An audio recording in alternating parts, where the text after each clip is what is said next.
చందమామ కథ అరపల్లెం నిండుపల్లెం.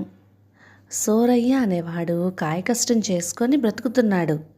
రెక్కలు ముక్కలు చేసుకున్న రోజుకు 5 రూపాయలు దొరకడమే గగనంగా ఉండడం వల్ల వాడి సంపాదన తిండికే చాలటం లేదు. కానీ వాడికైతే బోలెడు డబ్బు సంపాదించి వైభవంగా జీవించాలని ఉంది.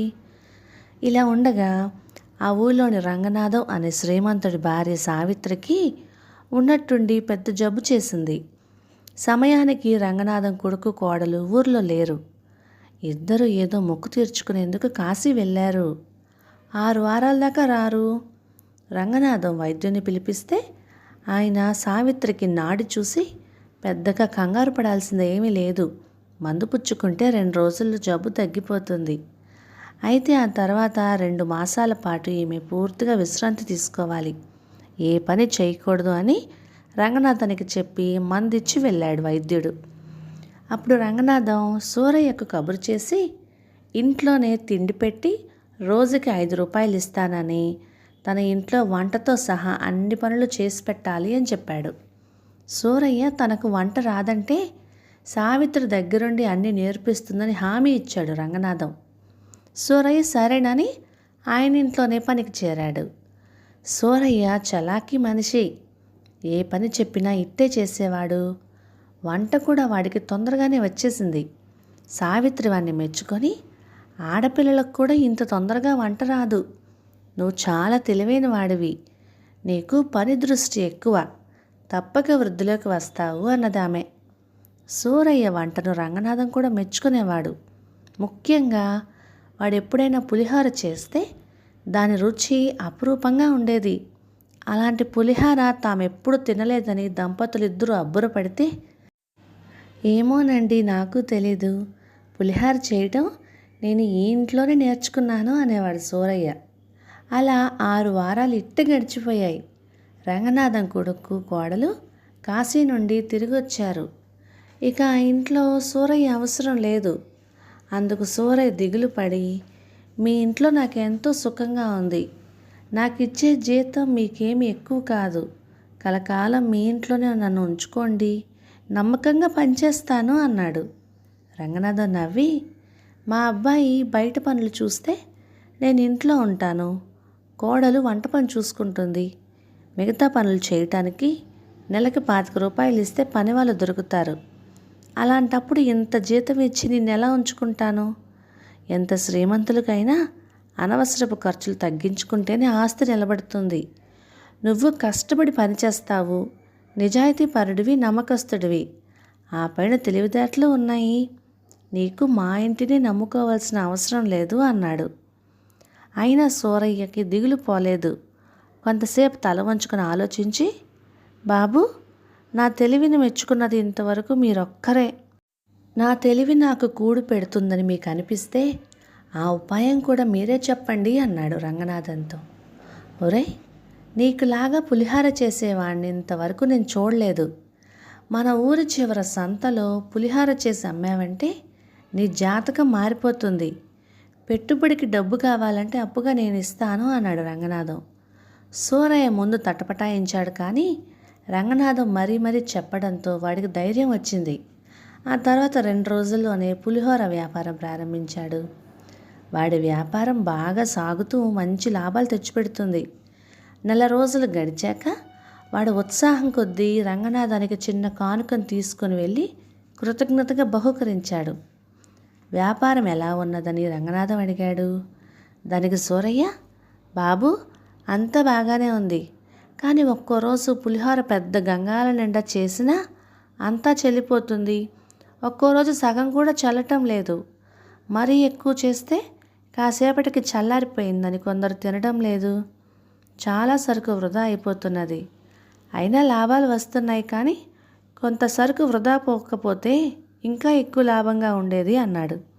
రంగనాథం దీనికి చిరాకు పడి, వ్యాపారం అంటే కొనేవాళ్ళకు సదుపాయంగా ఉండాలి, నీకు కాదు, కొందరు కొద్దిగా తినేయడానికే ఇష్టపడతారు, నీకు నీ సాయానికి ఒక మనిషిని పెట్టుకో, అప్పటికప్పుడు అన్నం వండుకొని పులిహార పోపు వేయడానికి, సరుకు వేడిగా ఉండడానికి పొయ్యి సెగ ఉండేలాగా 3 పొయ్యిలు సిద్ధం చేసుకో, జనానికి ఎలా కావాలంటే అలా ఎంత కావాలంటే అంత పులిహార ఇస్తుండు.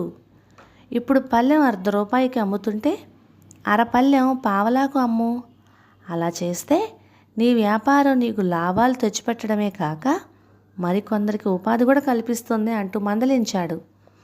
శ్రద్ధగా విన్న సూరయ్య తలాడిస్తూ, బాబు, మీ బుర్ర గట్టిది. నా అదృష్టం కొద్దీ ఇన్నాళ్లకు మీ ఇంట్లో పనిచేసే అవకాశం లభించింది. మీ సలహా తప్పకుండా పాటిస్తాను.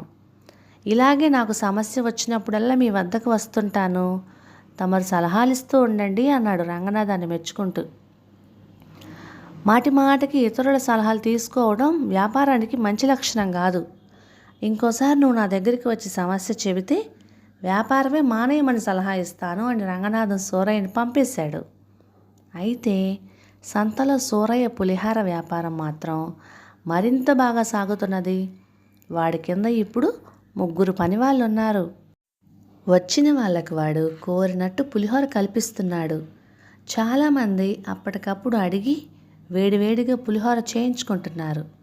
కొందరికి పులుపు ఎక్కువ కావాలి, మరికొందరికి కారం ఎక్కువ కావాలి. ఇప్పుడు సూరయ్యకు ఒకే ఇబ్బంది వచ్చింది. చాలామంది వాడిని ముందుగా అరపళ్ళెం పులిహోర అడుగుతున్నారు. అది తిని రుచిగా ఉందని ఇంకో అరపళ్ళెం చేయించుకుంటున్నారు. సూరయ్యకు అరపళ్ళెం చేయాలన్నా పళ్ళెం నిండా చేయాలన్నా తీసుకునే సమయం ఒకటే.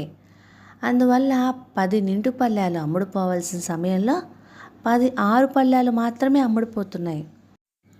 తినేవాళ్ళెవరూ కూడాను నిండు పళ్ళానికి తక్కువ తినటం లేదు. అయితే 2 సార్లు ఆ 2 అరపళ్ళాలు తింటున్నారు. ఈ సమస్యను ఎలా పరిష్కరించాలా అని కొన్నాళ్ళు తీవ్రంగా ఆలోచించాడు మన సూరయ్య. సూరయ్య వ్యాపారం ఎలా సాగుతున్నదా అన్న కుతూహలం రంగనాథానికి ఉంది. కొద్ది మాసాలుగా సూరయ్య ఆయన్ను కలుసుకునేందుకు రాలేదు. ఆయనే వద్దని చెప్పాడు కదా. అందువల్ల ఈసారి తనే స్వయంగా సంతకు వెళ్ళి వాడి వ్యాపారం తీరు, పులిహోర రుచి చూడాలి అనుకున్నాడు ఆయన. ఒకనాడు రంగనాథం సంతకు వెళ్ళేసరికి సూరయ్య దుకాణం వద్ద చాలా రద్దీగా ఉంది. 2 మనుషులు వంట పొయ్యిల దగ్గర హడావిడి పడుతున్నారు. ఒక మనిషి సూరయ్యకు విస్తరాకులు, పళ్ళాలు, జనాలకు మంచినీళ్ళు అందిస్తున్నాడు. సాయంకాలం అయ్యే కొద్దీ ఒకరి వెనుక ఒకరు మనుషులు వస్తూనే ఉన్నారు. కూర్చోడానికి కూడా చోట్లేనంత రద్దీగా తయారైంది. రంగనాథం కొంచెం దూరంగానే సూరయ్య పళ్ళెం నిండా సర్దుతున్న పులిహోరను చూసి, ₹1/2కి చాలా ఎక్కువే ఇస్తున్నాడే, నేనైతే ఇంత తినలేను, అరపళ్ళెం తీసుకుందాంలే అనుకుంటూ దగ్గరికి వచ్చి మంచినీళ్ళు అందిస్తున్న మనిషితో తనకు ఒక అరపళ్ళెం పులిహోర కావాలి అని చెప్పాడు. క్షణాల మీద పులిహోర అందింది. కానీ రంగనాథాన్ని సూరయ్య ఇంకా చూడలేదు, పనిలో పడి ఉన్నాడు. అయితే రంగనాథం పులిహోరను చూసి అది పళ్ళెం నిండుగా ఉండడం గమనించి ఆశ్చర్యపడ్డాడు. అయితే అది అందించిన మనిషి అది అరపళ్ళెమే అనడంతో స్థిమితపడి రుచి చూశాడు. పులిహోర అద్భుతంగా ఉంది.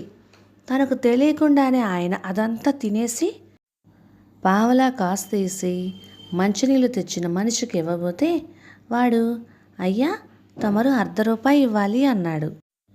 కానీ నేను అడిగింది అరపళ్ళెం కదా అన్నాడు రంగనాథం కాస్త గట్టిగా.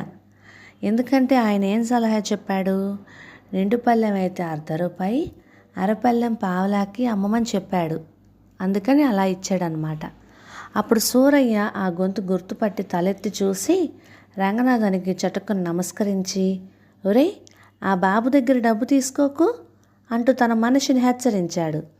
రంగనాథం అక్కడ రద్దీ కాస్త తగ్గేదాకా ఆగి సూరయ్యతో, వ్యాపారంలో లాభాలు ఎక్కువ రావాలనుకోవడం తప్పు కాదు, కానీ జనాన్ని మోసం చేయకూడదు. నీ మనిషి నాకు అరపళ్ళెం పులిహోర ఇచ్చి నిండు పళ్ళెం ధర అడుగుతున్నాడు అన్నాడు. అందుకు సూరయ్య నవ్వి, బాబు, అందరూ నిండు పళ్ళెంకు బదులుగా 2 అరపళ్ళాలు తింటుంటే నాకు పని ఎక్కువైంది. అరపళ్ళెం ఇవ్వనంటే జనం పులిహోర కొనకుండా వెళ్ళిపోతున్నారు. అందుకని నిండు పళ్ళాన్ని అరపళ్ళెమని ₹1/2కే అమ్ముతున్నాను. నేను సరుకు తగ్గించలేదు, ధర పెంచలేదు. నిండు పళ్ళానికి అరపళ్ళెం అని పేరు పెట్టాను అంతే. ఇందులో మోసం ఉందంటారా అన్నాడు. ఏమాత్రం లేదు అని రంగనాథం సూరయ్య భుజం తట్టి, ఇకపై నువ్వు మామూలు సూరయ్యగా కాకుండా పులిహోర సూరయ్యగా పేరు తెచ్చుకోగలవు. చాలా సంతోషం అని అక్కడి నుంచి వెళ్ళిపోయాడు. కథ సమాప్తం. ఇక ఈ కథ మీకు నచ్చినట్లయితే ఇలాంటి మరెన్నో తెలుగు చిట్టిపొట్టి కథల కోసం లైక్ చేయండి, షేర్ చేయండి, సబ్స్క్రైబ్ చేయండి. Thank you.